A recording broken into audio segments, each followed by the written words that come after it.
Aimez cette chaîne, partagez avec vos proches, commentez et abonnez-vous pour ne rien rater. Merci pour votre soutien. L'annonce de Zelensky met en lumière la persistance de la menace russe et la nécessité pour la communauté internationale de rester mobilisée face à cette crise.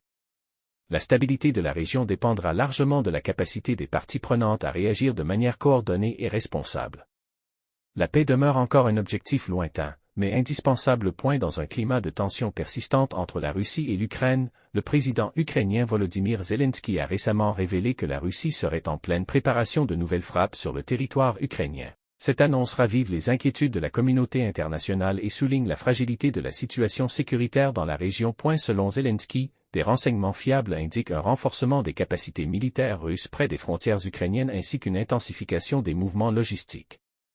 Il a précisé que ces préparatifs pourraient viser des infrastructures stratégiques telles que des centres énergétiques, des installations militaires ou même des zones civiles. Le président ukrainien appelle à une vigilance renforcée, tout en exhortant ses alliés occidentaux à accélérer leur soutien militaire et diplomatique.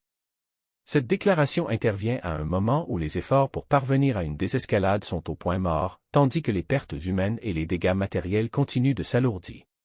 Depuis le début de la guerre en 2022, la sécurité en Ukraine est devenue un enjeu majeur, non seulement pour le pays, mais aussi pour l'Europe et le monde.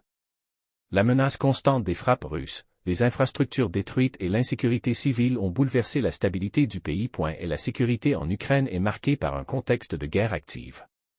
Les grandes villes comme Kiev, Kharkiv ou Odessa sont fréquemment visées par des missiles et des drones. Les zones proches du front, notamment dans l'Est et le Sud, sont les plus exposées, avec des déplacements massifs de population et des pertes humaines importantes. En réponse, l'armée ukrainienne renforce la défense aérienne et reçoit un appui militaire de ses alliés occidentaux, ce qui permet de limiter l'impact de certaines frappes.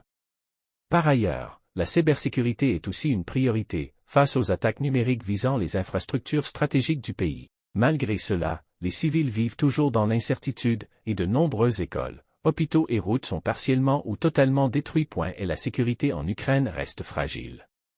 Bien que des efforts importants soient faits pour protéger la population et le territoire, le conflit en cours rend la paix incertaine.